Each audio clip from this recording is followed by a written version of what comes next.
Banshee Cup qualifier number 2, and we got another game here in the losers bracket. We got the FBI against the Cats. So we're gonna go over this for just a moment before I explain a little bit more what this series is all about. We have Curtis on Hogger, we have Lalanka on Brightwing for the FBI, Furious Bloody Investigators. Rectinoob is playing Diablo, we got Sereni on Hanzo, and Limu is playing for them today with Tracer. Okay, that should be fun. Over on the right side, Drakia on Murden for the Cats. We got Deviant on Anduin. We're looking at Captain Rex on Genji. So Anduin, Genji, Light Bomb combo with Hirath on Sergeant Hammer. And Soaking on the side lane with Dehaka. Alright, let's go. Let's get the show on the road here. So, we are casting this without any kind of draft, simply because I'm casting it from replays after the fact. The reason is, as usual, the same. There's so many tournaments, or sorry, so many games happening, so many matches happening at the same time during these qualifiers that I just can't cover all of them. Some of them take place at the same time, but for some of the series I then go back and cast the replays for Twitch, for YouTube, and obviously replays don't include draft information, unfortunately. That's why we can't go through the entire draft. But either way, we got Towers of Doom as our first one. Damn, first blood is in already. The FBI here, furious indeed. They come in and they get first blood against the Haka. Soaking gets absolutely demolished down here.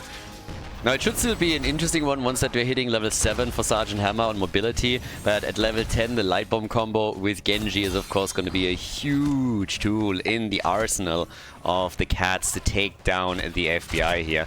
So, should be fairly interesting. And it's another best of 3 series, the Banshee Cup, as usual. We have in total 6 qualifiers. This is still qualifier number 2. As teams progress the tournament, they gather points, and those points add up, and at the end of the qualifiers, the teams that are at the top of that leaderboard, they go to the playoffs, where the teams are then playing for the $2,500 of prize money. All powered by Psychic, by Kevin, the Heroes of the Storm Sugar Daddy, and should be a cool tournament. And we have a fun little twist for you guys that you're probably going to be appreciated, but as the playoffs draw nearer, we will reveal that. For now, it's a little bit of a secret for reasons that will probably become transparent a bit later. But yeah, either way, as we're now heading into the games over here, let's see which team is taking the lead. Now, this is the best of 3 series in the lower bracket, as I mentioned before, which essentially just means if you lose the series here, you're out of the qualifier.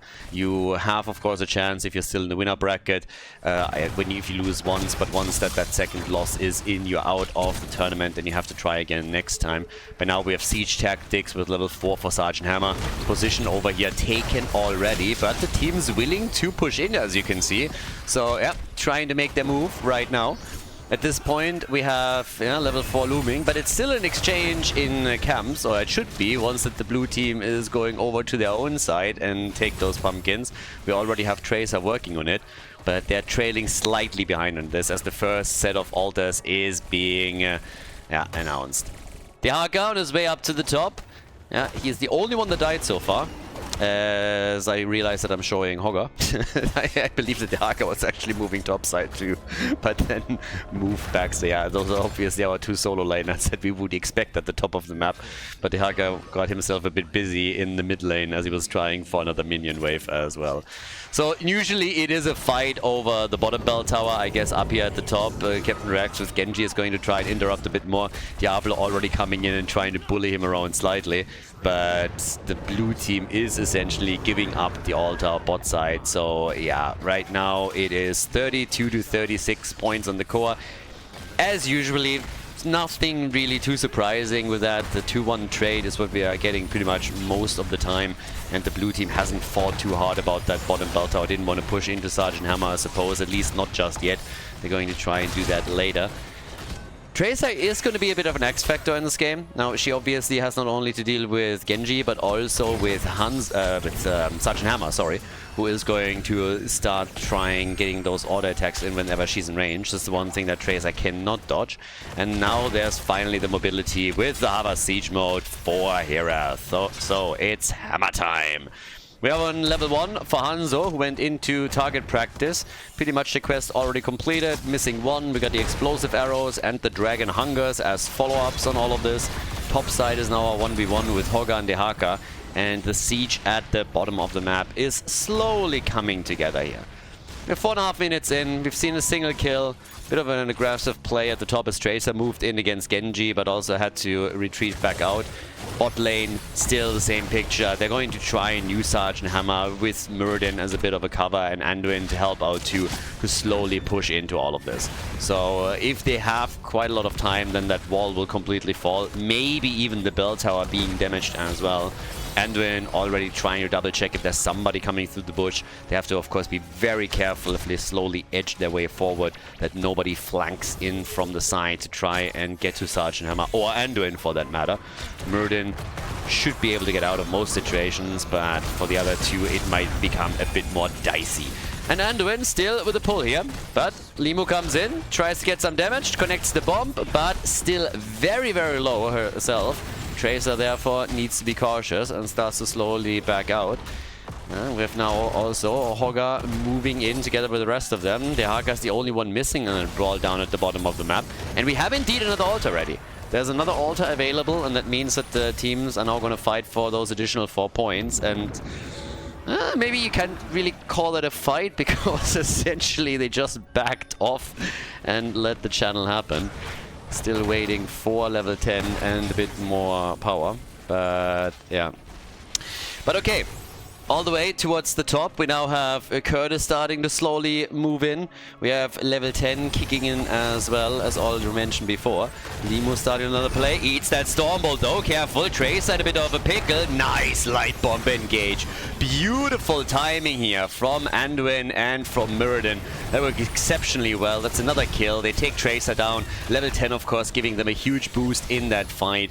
And with that play, they can now start to take out the bottom bell tower a little bit more. Nicely done. Quick connect with the pumpkin, and so far, so good, I'd say. So 2 kills to 1. We have level 11 on the board. We got also level 10 on the other side, which means that both of the teams have now heroics. The bell tower gets taken over. But here's again what led to that kill against Tracer. So first with the Stormbolt, then with the light bomb follow-up. They did a fantastic job syncing all of these CC tools up. And then Sergeant Hammer gets taken out. Tracer gets taken out by Sergeant Hammer. And they get the bell tower at the bot lane shortly after. So really nice start into all of this by the Cats as they are coming through, trying to take that out. They go again for Curtis here now as well. Light bomb in the back line. Once again, they come in for Diablo, take him out, and damn! Blue team is absolutely getting wrecked here. The Cats showing their claws as they're going from one victim to another. Diablo and Tracer fall both, and now they have to go down through the bell tower. There's no chance for Hanzo, no chance for Brightwing. It's an absolute slaughter as the Cats are picking up 6 kills in total.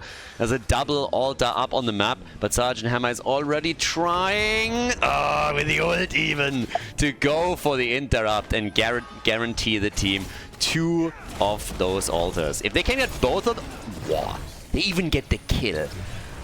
Woo, baby! Wow, now it's getting dicey. There's the arrow, big one indeed, and the kill. Good barbecue setup for Diablo as the arrow connects and Genji gets killed. Obviously, the channel on the right side has already happened. That's 5 shots fired in total.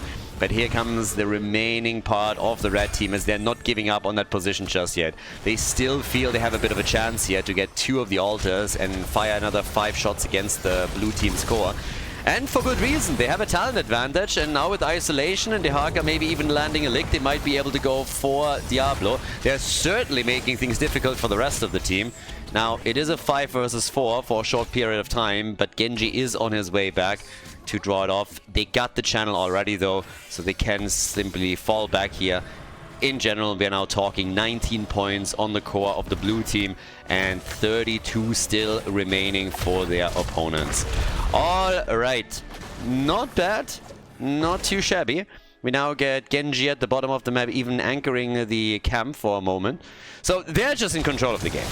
They really are. Tracer gets killed again. Damn, things are really not progressing well for the FBI. Not at all. 8 kills to 2, you're trailing already by nearly 2 levels here. they need desperately to have a bit of success in one of these team fights, or they're just gonna get completely rolled as all of this continues. Down to the bottom of the map, we now got Heras in action. We have that little play made for the camp as they're trying to get these as well. But yeah, times are tough. If you're a fan of the blue team, times are indeed tough here. So now they're trying to make a bit of a move for Diablo at the top. They're of course also attempt to get all of those pumpkins through, and I have no idea who's going to stop them. They're not even trying. The only one that's here is Tracer, so that's another 3 shots fired. We're talking 16 points on the core. Arrow is missing now down at the bottom of the map as they were aiming for another quick stun. There's still a double altar coming up in a few seconds, and yes, the blue team might have level 13 talents by the time that this plays out. But again, if anything, they can maybe get one altar. Even that's a question mark. Genji is already channeling the one at the bottom of the map, so that's a guaranteed 5 points fight against the blue team score. And if they are able to control the position here in the middle too, then we're talking single digits on the side of the FBI. This could be an incredibly fast game on Towers of Doom. Now, to be fair, it's still Towers of Doom, which is the biggest combat map that we have in the map. So if you're making a comeback, this is the map to make it on. But so, up to this point at least, these teamfights have not gone well for them, and they really need to start dominating them if they want to have a chance. So here comes Shocker Shockwave. Tracer is dead. Sergeant Hammer with a ruthless ult. They're trying to also now go for Hogger, and he doesn't stand a chance either. Hogger, well, actually, Hogger might get away against the Haka. Rest of the team is still on the run, particularly Diablo is having trouble. Hogger still gets killed though. Diablo is able to walk past, but yep, with another set of pumpkins, with a few more shots from the altar. Guys, they're down to 6 points. 6 points after 11 minutes on Towers of Doom, and level 15, nearly 16, which is just ridiculous for the Cats. They got level 16 talents, so now they have Giant Killer, they have Anduin with a double pull. We have also Final Cut, the Anti-Dignitas talent. Those boys still have nightmares because of what was done to them by the Koreans with that talent on Sky Temple. But yeah, triple altars coming up next, and there's also a boss that could technically be grabbed. It's a little bit of an interesting one because basically what has to happen here in an ideal scenario for the Cats is to at least get one of those pumpkins through. If they manage to do that, then the single altar is all that they need. And honestly, if you look at the setup, how are they ever going to move in here and try to make that play? So yes, one of the pumpkins is already in. They're getting Diablo. He loses his souls. This is just devastating. Absolutely devastating in game number 1 for the FBI. The Cats are in full control over what's happening right now. We have on the damage side 62,000 damage for Sergeant Hammer. Hansel is actually not trailing too far behind with 55,000. A lot of poke damage, but as you can see from the kill count, it never really translated into enough kills. So big problem. And one of the kills for the FBI was made in the first minute of the game against the Haka. So they got a very quick first blood, but after that the only kill that they managed to get was against Genji, I believe, yes? So it is rough going. And here comes Here comes the next altar in another 10 seconds. 3 altars should be the... well, Captain okay, that's bad. That's bad timing for Genji to die. But they're just splitting off. 1 is all they need. They're definitely gonna get that. It's over. 1 point on the core, and here are the 10 shots fired against them. GG, the Cats with the lead in this series, ladies and gentlemen. A 1-0 for the red team on Towers of Doom. Well played. Before we head into game number 2, make sure that you subscribe to the channel if you haven't done it yet, so you don't miss out on any future content here on Khaldor TV. The Cats have taken the lead, 1-0 in this best-of-3 series, and now we're heading into Dragonshire. The FBI, they struggled.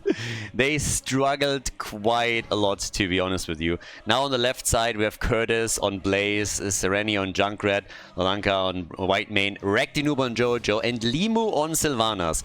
So they didn't look too great on Towers of Doom. Now in Dragonshire, they need to turn things around if they want to have a chance to go for the losers bracket run. This is match point for the Cats. They play with Drakia on Anubarak. We have Captain Rex on Chromie. We got Soaking on Sonya, Hiraeth on Maiev, and Deviant is playing Rhaegar in the second game of the best of 3. Great coordination from the Cats. They controlled the game, I want to say from start to finish on Towers of Doom. It's not 100% true. Let's say after Soaking died on Dehaka, literally within the first minute or whatever that was. After that, they controlled the game. They lost Genji in total twice, but even the death at the end didn't matter anymore. The altars were already up. His allies were starting to channel, so he slowed things down for them. And now we have just a full control in this series. They are in the driver's seat. They have the momentum here. But of course, let's see how much farther with this they can go. We got Captain Rex down at the bottom of the map with Chromie, so she made it into another game here. With Maiev, you of course have a very aggressive draft now too. And there is already a big play or a little one being made for Blaze. Maiev is able to get out here, but Limu is doing some serious damage, and whew, Hiraeth is nearly dead and dodges the last grenade. Yeah, that one was important. That looked for... Soaking on the other hand doesn't. So apparently Soaking is the new Lauber. Soaking is dying every single game, first blood. That seems to be the new deal. He's the Lauber stand-in. Yeah, a bit unfortunate for him. Game number 1, game number 2. Both times he's immediately getting farmed. So for the blue team, it is again a nice start into things, but we all know how it just continued in game number 1 on the first map. So yeah, we'll see. But now down at the bottom of the map, we still got Limu and we got Noob doing their thing here. So both of them going to try and control the shrine, I suppose. There are a lot of camps still up on the map. Pretty much both teams haven't really done a big job on the mercenary camps yet. The first one has now been taken by the blue team, but it's not like they moved all over on those after the 1 minute mark has passed and they were spawning. Level 4 kicking in. We got for Blaze the Incinerator Gauntlets again. And, well, there's a little bit of a play made as we are starting to look at the Dragon Knight number 1. I don't think that the red team is going to get one this quickly, especially with Sylvanas now done on their Siege Giant camp. They can easily move back down and force Chromie back. Junkrat and Johanna in the middle, preventing the worst over here. And now the bot lane is retaken. And it actually leaves Sylvanas right next to the Siege Giants, which means now there's a big chance to take down this wall, at least part of it. Because this little play has taken maybe a second too long. Can they slow this one down? So yeah, Siege Giants are coming in just in time. They might be able to get the first tower destroyed here. So nice rotation and good damage done by the FBI. They're trying to clean this up as quickly as they possibly can. And they're able to, well, take the gate and 1 tower out before Drakia rotates in. So now we have a 4 versus 4 going on. Nice focus. And Noob gets saved by Whitemane. They turn it on Drakia and a Noob got wrecked. Anubara down 2 kills, 2-0. Already looking a little bit better for the FBI than it did on the first map, doesn't it? Yeah, Nubarak went into the Shed Exoskeleton and Nerubian Armor on level 1 and level 4. They're trying to even go for Deviant, and they get him! Rhaegar is down. Damn, all of a sudden, blue team, not only in the driver's seat, but with the chance for first objective. They got level 7 talents, and now a chance to maybe walk in and get their DK. But Sylvanas going for Chrome at the bottom of the map, and now they're going for Maiev, and it seems like Hiraeth is also going to fall. He can run, can't hide. Too many against him, and yep, that's going to be the end of Maiev. Now, Limu for a second got a bit close to dying himself here. But as Sonya at least denies the Dragon Knight, they are still pushing for that bot lane. And honestly, they don't really need the Dragon Knight at this point. It would be a pretty weak approach anyways. If they already have 3 heroes at the bot lane, they can probably nearly do more damage with Sylvanas, and that's exactly what they just did. 50% of the hit points of the bot lane 4 are already gone. And now with Jojo rotating in, Rhaegar is again in trouble. And this is a completely different team. Blue team with 6 kills to 0. What has happened to them between those 2 maps? Seems like somebody just stocked up on some coffee or whatever it was. But yep, they are doing way better here all of a sudden. So good on them. Nicely done. And yeah, that makes this a very interesting series. Because now, if the blue team can continue that momentum, we are looking at a very, very different game. So, time will tell what they can actually pull off here. But yeah, so far it's looking much, much better. Particularly these pushes that we're having with what they're doing there. Yeah, that could be interesting to say the least. For the bot lane, pressure, taking the fort out, removing the fountain, would allow them to get a little bit more of an action going around the bottom shrine, claim that without having too much trouble there, then maybe rotate over and put pressure on Sonya too, and go for Dragon Knight after all. But with level 10 abilities dropping into their hands so much sooner, they can simply push the entire fight past the fort and easily claim it. There's absolutely no way for the cats to do anything about this. They're too far behind in experience. They have to wait until level 10 is there. There's just no way you're pushing into an opponent that has heroic abilities over you. For that very reason, right there, Anuburak again gets caught. Blessed Shield from Janna, straight to the face, leaves a bit of a dent, and then Sylvanas follows up with a Wailing Arrow just to make sure that he cannot move out with his Burrow Charge. And then all of a sudden, it's another kill. FBI, 7 kills to 0. Yes, the cats are finally picking up their own level 10, but this is obviously already bad enough as is. With heroic abilities in the hands of the cats, they at least have tools now that they can use to try and bring this game back, but it is for sure going to be a difficult fight to get there. They need to win them T-fights, they need to pick their battles very wisely, and as is, there is just so much pressure, particularly at the bot lane. For Chromie, yeah, exactly. Chromie is moving out, and she's immediately getting caught. She's moving out and gets caught right away. Captain Rex is going to fall. So Chromie is going to go bye-bye. Not the good kind, though. Bye-bye. That's going to be the end of her. Yeah, she can slow things down all she likes. It doesn't change the fact. Chromie gone. Dragon Knight is taken. Actually, it's not taken. Curtis for a second entered the bunker. Sometimes I swear, like, I'm not even quite sure. Did that thing just show me the wrong overlay? Whatever it was. Okay, so yeah, I was a bit surprised at myself. The Dragon Knight is obviously not claimed. He was just in the bunker. But now we have a level lead for the FBI with 8 kills to 1. The defense at the top lane still has to be top-notch since the camp got stolen away by the cats. So you gotta give it to the red team. They're at least fighting back here and are trying. Still in a troublesome situation, but they got a kill against Junkrat. They were able to steal the camp away. More pressure at the top lane, nearly taking a fort out. They're making the right moves, but they need to have a lot more than that if they want to bridge that gap. Especially since we're now looking at a talent advantage again in just another second. Already with 18,000 damage, Sylvanas doing well here. And now Rectinoob making his way down to the bottom of the map. In comes the Riptire, and bye-bye. So, Riptire at least, they can't get a kill, but they can at least take the minion wave out, allows them a bit more pressure. They are going straight for Maiev again, and these continuous rotations that we're seeing from Limo with Sylvanas in particular are starting to be a thorn in the side of the cats, because they're getting so much damage done with this. They were able to take the bottom fort out thanks to it. Now they're applying pressure towards the middle. And the red team is trying to force them into team fights, so at least go for ganks against individual heroes on the map just to shut this down a bit and get back into the driver's seat, which is really tricky when your opponent is just continuously out-rotating you. Another camp taken at the bottom of the map that has to be dealt with eventually. For now, it's fine. Red team takes control over the bottom shrine and is able to deny some Dragon Knight pressure, but this is going to be retaken soon, especially since Maiev, of course, now has to deal with it. Somebody has to. There's just too much at the bot lane. You can't lose your wall on the keep. You're going to open up too many avenues for your opponent. So they're always playing reactive. But at least they're able to get level 13. Yeah, Blessed Shield is in. Rhaegar immediately assisting, coming through and trying his best to keep Maiev alive and keeps her in play for this fight. Sonya is now capitalizing on that situation at the top lane and takes out the fort. So they're slowly getting there. Structurally, they have caught up. They still are trailing by 1 level.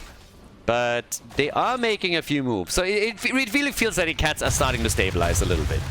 It's not anything too crazy yet. They're trailing way behind in particularly kills, but they're doing what they can here. Chromie, playing it safe, is able to escape, using the slowing sands there too. But the Siege Giants will likely now going to be taken. And of course, it leaves us in a similar situation to what we've seen previously. Sylvanas trying to make that rotational play towards the bot lane to take that wall out. They are rotating in for the fight, though. Ancestral already being used. Oh, Sylvanas gets saved as she nearly killed Chromie, but then found herself in danger. Sonya with a spin to win. And here comes again the bunker being used. Trying to trip me again with a Dragon Knight thingy over here at the bottom right, but not this time, game. Not this time. So, 8 kills to 2. Half a level to 16. Chromie is down, but so is Blaze. So they're trading kills here as the blue team is slowly falling back, but also making their way towards level 16, which then is, of course, also another big move for them. Get that extra talent. That's a big power spike. 16 is always a really nice talent here to finally get.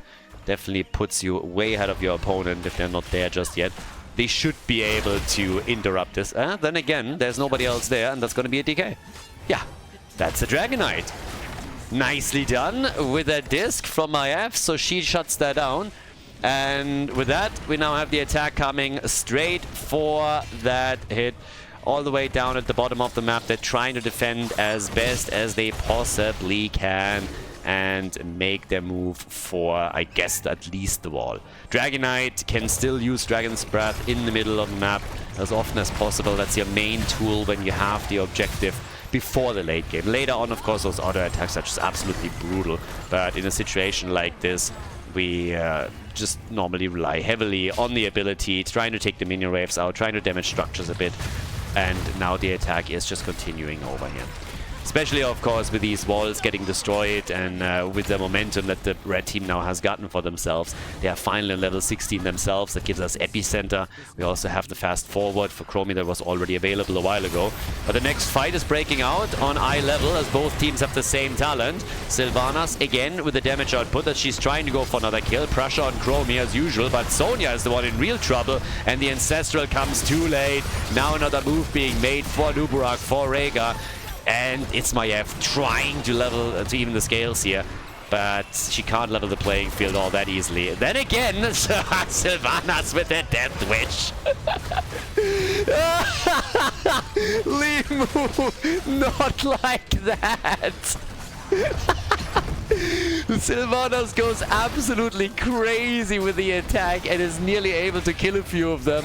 Then is just so close to dying. Moves away and Chromie has none of it. Now they're losing White Mane too. And they're losing Blaze. Damn! This is certainly a turn in the game. They're losing the entire team. 5-man team wipe. Yeah, the Cats, they made it. They came back into the game. They're taking down a fort. They're moving for the next. And it all started with Sylvanas falling. Check this one out. She jumps in once, jumps in twice, and tries to rotate around here. And then is like, all right, time to hearth back out. And Chrome is like, nope, not today, my friend. So, all the outer structures have been destroyed. Here comes the attack right away for the bottom tower. They're going to try and take this one on too. 10 kills to 8. The disc is in. And yeah, things are just looking fair. I mean, much better. I don't want to say fantastic for the Cats, but much, much better than they did just 2-3 minutes ago. These fights that they have been able to throw out there were fantastic. And now there's, of course, a lot of map control that came with it. A lot of momentum building on it. We have 37,000 damage for Sonya, 32,000 for Maiev, and the only one to really hold a candle to it are Junkrat and Sylvanas, the 2 range damage dealers. But the blue team is back on the map with 18 to 18 in levels. Another Dragon Knight is up for grabs since both of the shrines are now controlled by the red team. But another quick CC chain against Maiev, and even Chromie in trouble. Captain Rax is able to get away. Limu not so confident anymore. This time he doesn't jump into the range, but they will be able to deny the Dragon Knight to the opponent's team. So, down to the bottom of the map. Still, somebody has to take that shrine, or at least should. Siege Giants will have to be dealt with eventually too. They're still starting to make their move here, as we now have 11 versus 8. And, well, there's the kill on the Nuburak. Nice! I have to give it to the blue team. They have currently some really nice CC chains that they're ruthlessly using whenever they are encountering any hero. And once that you get caught with this, once that jet propulsion kicks in, once we're having Jojo doing her thing, the wailing arrows sometimes even being unleashed from Sylvanas, they are all on the same page. they're all just jumping on a single target and absolutely destroy it, which allows them to get these quick and easy kills. They're just sniping heroes one after another, and it puts them into an amazing position to capitalize on their numbers and then try and control the map again.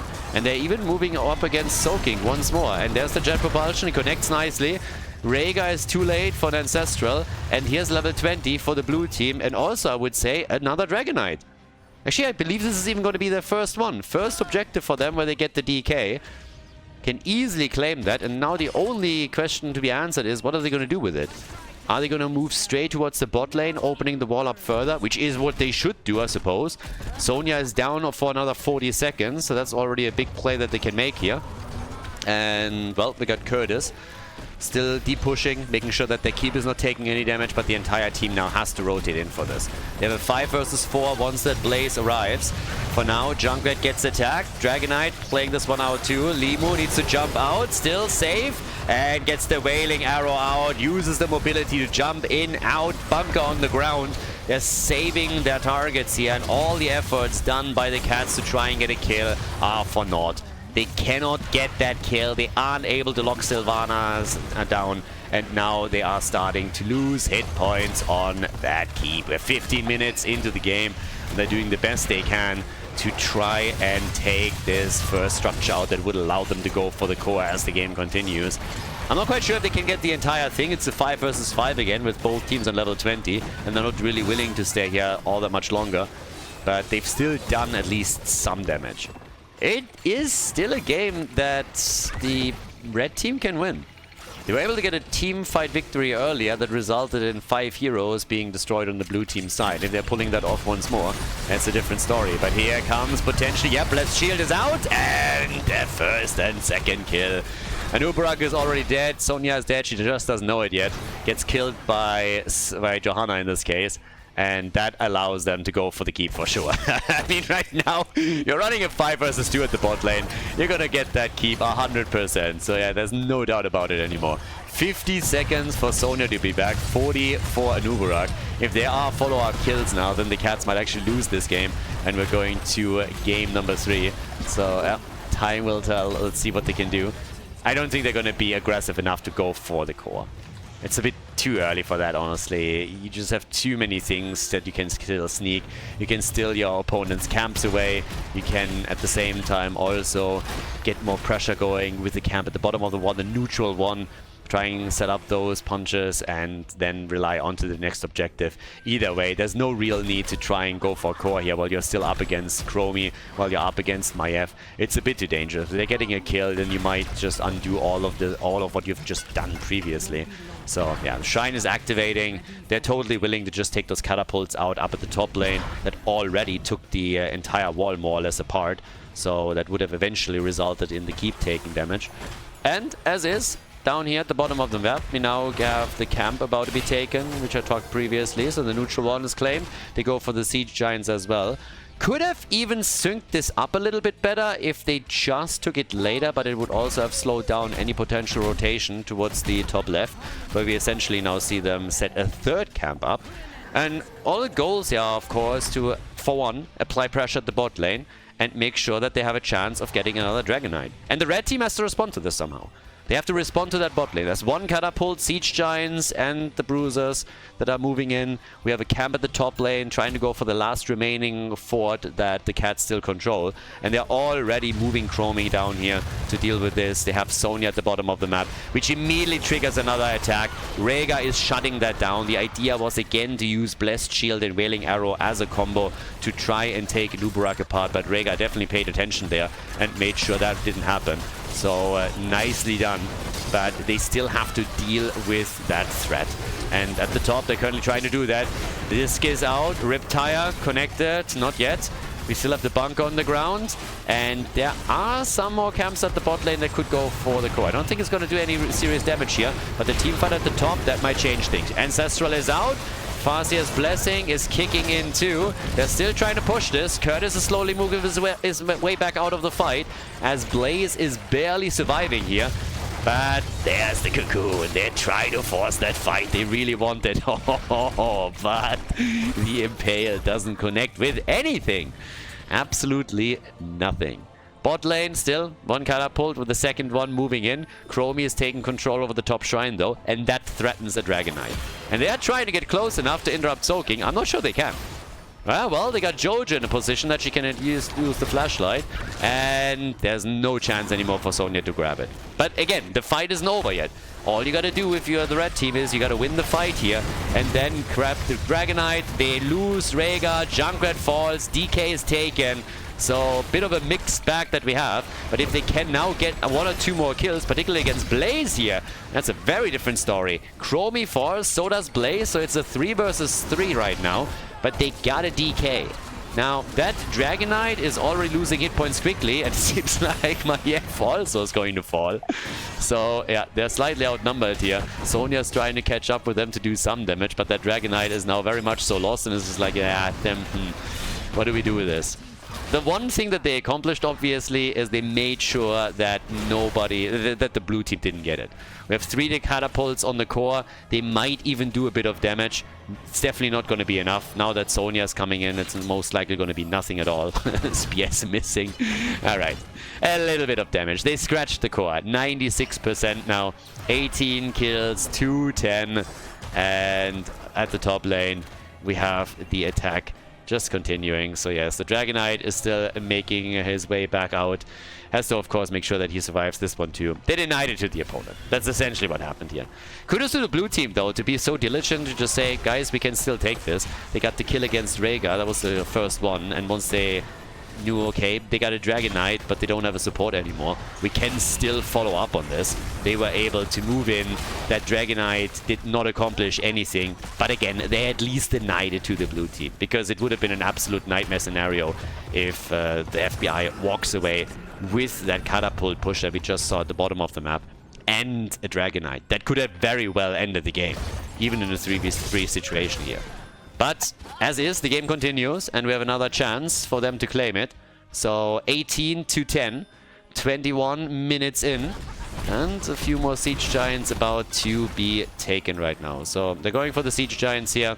We have the camp claimed at the top right from the red team's perspective, and Sylvanas is already making sure that they're going for 2, maybe even 3 camps at the bottom of the map. They're setting all the mercenaries up here, with Sereni now making a move for the Bruiser camp.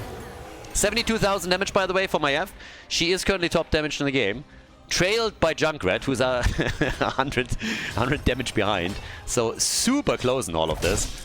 But yes, they are going in for this to attempt and now set the death push up. They got a lot going for themselves here. We are already 22 minutes in. Catapults are going to hurt. They got 2 camps. They can also rely on that aura a bit. So there's definitely a chance now to try and force the hand of the red team. If anybody's out of position or dives in a bit too deep, then you can try and go for a kill, and if you pick that up, then you're in a great spot. The problem is that they will have to fall back simply because the topside push is threatening their keep. You can't let that happen this late in the game. So somebody needs to deal with it, and it's Blaze that is currently executing that play. So yeah, he's coming in, making that move. And in the meantime, the next set of shrines is announced. Blaze saving the keep, but of course it's losing hit points. And here we have them now starting to move in and try to maybe take out the Nooper now. Okay. Yeah, no, there it is. Blessed Shield. And they go for Rhaegar. They quickly shift the target. Nicely done. He gets the second heal, but damn, they are absolutely snappy with these decisions. They saw Nubarak again. I was already thinking, can they maybe? And I was like, yeah, probably not. But Jojo was like, nope, we're gonna try. So they went for him, missed him barely. Also thanks to Rhaegar, which very quickly made the doggy the sole target of the play. And he had to pull his ults too. So a lot of ults were just used by the FBI. That puts them maybe into a bit of an awkward position. But we'll see who executes the next play here. Disc and Cocoon are soon going to be both available again in just 30 seconds. Disc already is right now. So you can always start a section off parts of the opponent's team if you're trying to. But a nice rotation towards the top forward is making sure that there's not going to be a fountain any longer for the red team. They're going to lose this one. At least they should. I mean, come on, please. That one auto attack, just deny them the fountain. That's definitely worth it, boys. They should definitely do that right now. But as is, it's still standing, so that fountain is still there. They can still tap, and they should. If they still have the cooldown, now's the time to use it. But Limu pushes in, Junkrat is going to unleash a couple of grenades and finally gets destroyed. But Maiev, as you can see, has tapped the fountain. Here comes the engage, they're already cocooning. Whitemane is the bunker to try and save the day for the FBI. Nice save by Whitemane. Damn, son. Soaking instead, going deep and dying for it. Whitemane to the rescue, really barely keeping Junkrat alive there. And as Sonya continued to chase, she falls. This is the chance for another Dragonite, and if they grab it, then very likely they're also going to get the objective. Yeah, they're already setting up for the DK. They're setting up for the channel. Junkrat has the control over the bot lane right now. And Curtis is coming in, grabs it. Red team not synced up well enough. They have a problem, and it's a big one. They lose Maiev, they lost the objective, 2 heroes are down, and that's the opportunity to go for game and glory here on the second map. They want to take the victory on Dragonshire, and I do not think that they can be stopped. We're 25 minutes into this game. The Dragonite is going to hit hard, and just look how many catapults are moving through the bot lane right now. These guys hit hard. Sylvanas even with possession there for just a second. Rhaegar needs to use the Ancestral again. Chromie is already low. The core is falling. It's falling quickly, and that is all she wrote. Nicely done. That is victory in game number 2 for the FBI. Glorious win on Dragonshire for the blue team. GG.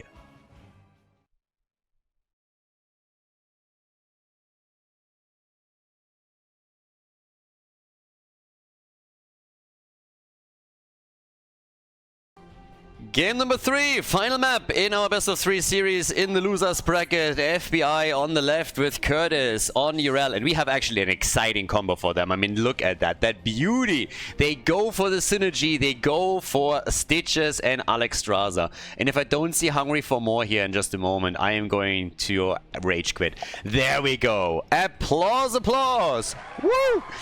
We get the globes, baby. Curtis on Yrel, Limu on Zebo. We get Sereni on Alarak, Lalanka on Alexstrasza, and Raktinoob goes for Stitches. Get them globes and go hard.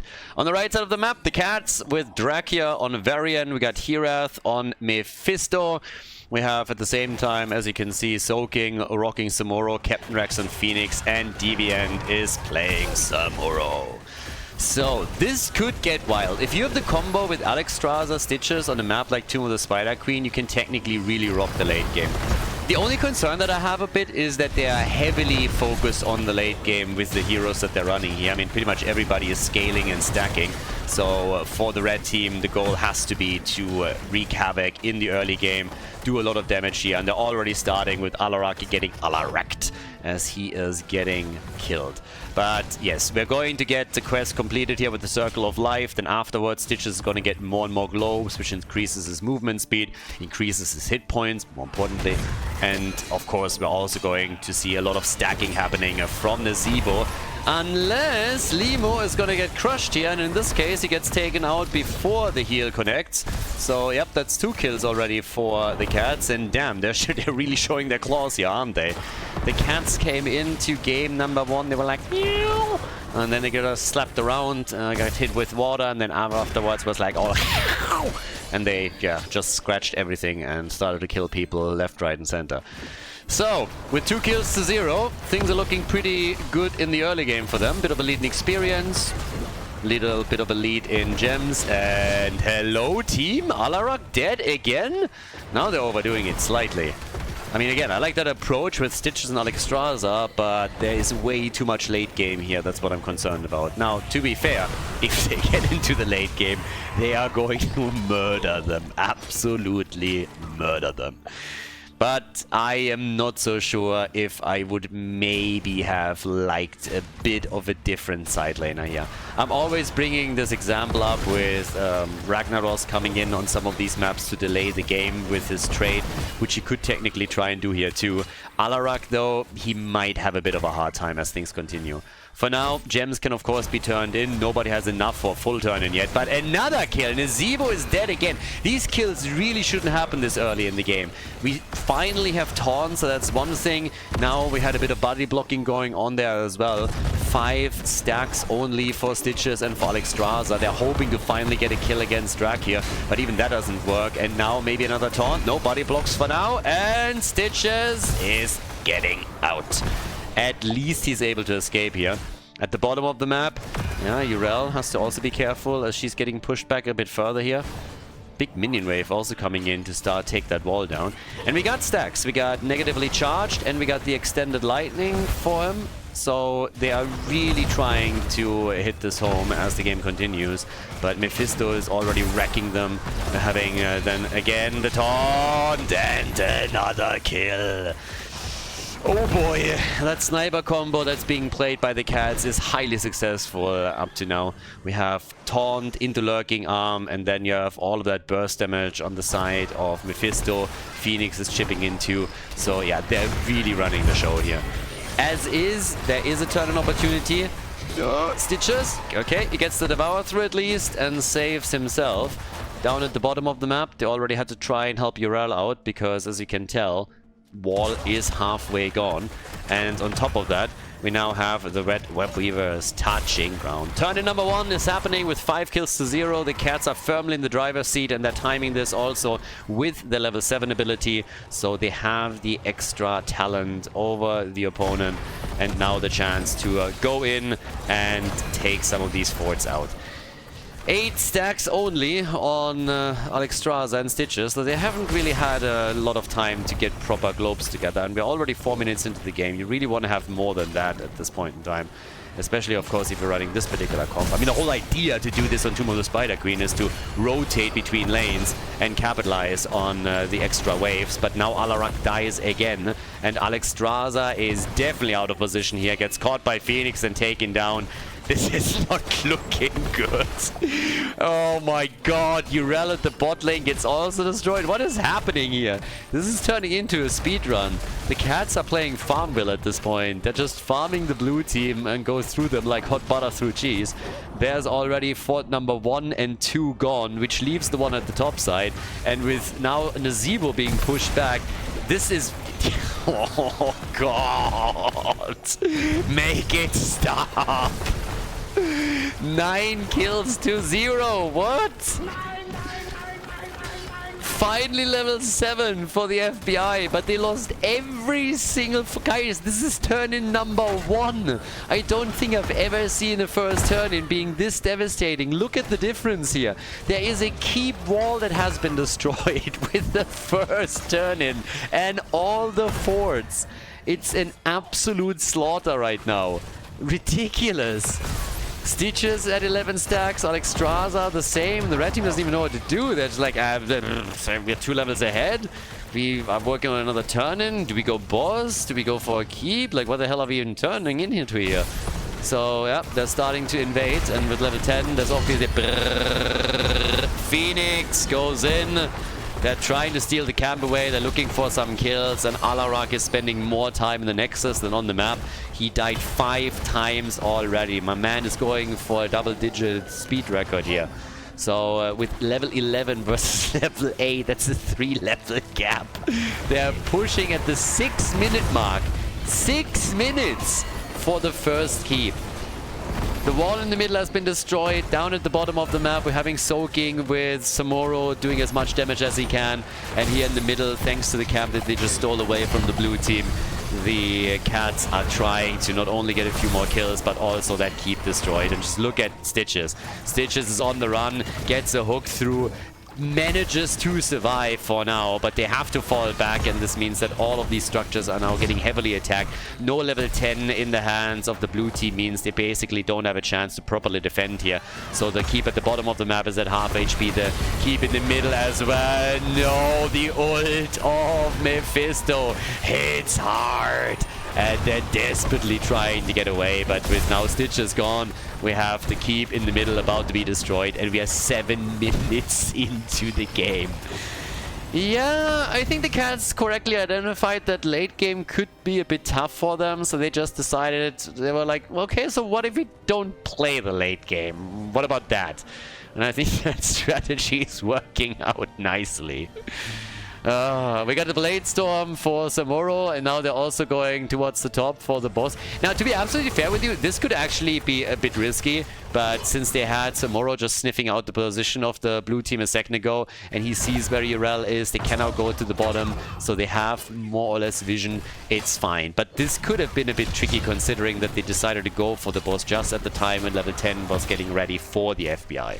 So this is still them taking a risk where if your opponent makes a beeline for it and just YOLOs on the boss, they can technically come back into it. But now with a 3-level advantage, of course, and another turn in, they're going for game already. This is crazy. This is insane. We're 8 minutes into the game, and this might be the checkmate move right here, right now. Soaking is pushing out the mid lane a bit. He's done the same thing at the bottom of the map, so those web weavers are pretty much spawning on point. Quest is not even completed for Alexstrasza, just to give you a bit of an idea there. At least when we're talking about Nazebo is doing some damage. I would have loved, in the context of Samuro being played, not Samuro, of Nazebo being played here, I would have even liked him to go for a Toad build. We talked a little bit about the difference in the two builds and where the two excel. But yes, here comes another ult for Mephisto. They're trying to push for it again, but with 11 kills to 0, this is looking more and more like we're looking at a perfect game from the red team. The bot lane keep is about to be destroyed. The one at the top side has been eliminated. Not only is this a speedrun, but they might even win it without losing a single hero here. All the keeps destroyed, all the structures taken. They're going for another set of kills, and they have a 1 minute to take this down. Yeah, glorious victory for the Cats as they take it 2-1 over the FBI, move on to the next round of the losers bracket, and send the FBI packing. They drop out of the tournament. GG, the Cats victorious on Tomb of the Spider Queen.